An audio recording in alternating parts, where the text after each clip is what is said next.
সুপ্রিয় শিক্ষার্থীরা কেমন আছো তোমরা? আশা করি অনেক ভালো আছো, আমিও ভালো আছি।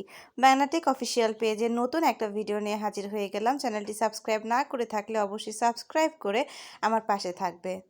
আমার প্রিয় খেলা ভূমিকা সুস্বাস্থ্যের জন্য নিয়মিত খেলাধুলা দরকার। খেলাধুলা না করলে শরীরে অলসতা সহ নানান সমস্যা দেখা দিতে পারে।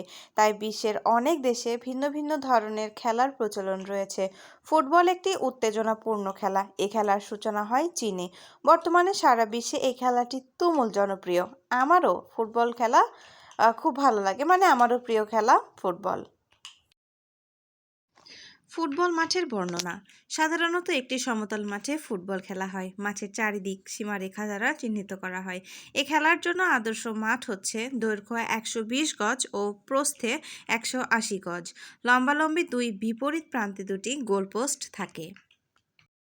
খেলার বর্ণনা একটি বল মাঠের মাঝামাঝি স্থাপন করা হয়। দুটি দলের মধ্যে খেলা অনুষ্ঠিত হয়। প্রত্যেক দলে 11 জন খেলোয়াড় থাকে। গোলপোস্ট পাহারায় থাকে একজন গোলরক্ষক। মাঝখানে 10 মিনিট বিরতি ছাড়া 45 মিনিট করে মোট 90 মিনিট খেলা হয়। সময় শেষে যে দল গোল ব্যবধানে এগিয়ে থাকে তারাই জয়ী হয়। পরিচালক যিনি ফুটবল খেলা পরিচালনা করেন তাকে বলা হয় রেফারি। খেলার সব ব্যাপারে তার সিদ্ধান্তই চূড়ান্ত। তার নির্দেশে খেলা শুরু এবং শেষ হয়। কোনো খেলোয়াড় নিয়ম ভঙ্গ করলে রেফারি বাঁশি বাজিয়ে তাকে হলুদ কার্ড দেখিয়ে সতর্ক করেন এবং লাল কার্ড দেখিয়ে মাঠ থেকে বের করে দিতে পারেন।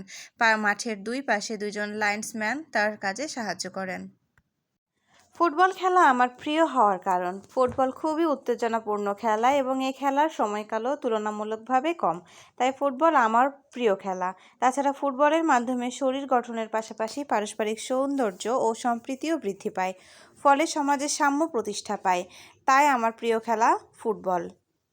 উপসংহার ফুটবল খুবই আনন্দময় ও উপকারী খেলা। এই খেলা খেলোয়াড় ও দর্শক উভয়ের মধ্যে উত্তেজনা বাড়ায়। যে কোনো বয়সী মানুষের জন্য ফুটবল খেলা একটি ভালো ব্যায়াম। এই খেলা আমাদের সহযোগিতা ও শৃঙ্খলাবোধ শিক্ষা দেয়। তাই ফুটবল আমার সবচেয়ে প্রিয় খেলা।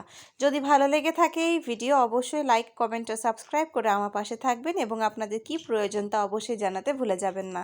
ধন্যবাদ, দেখা হবে পরের ক্লাসে।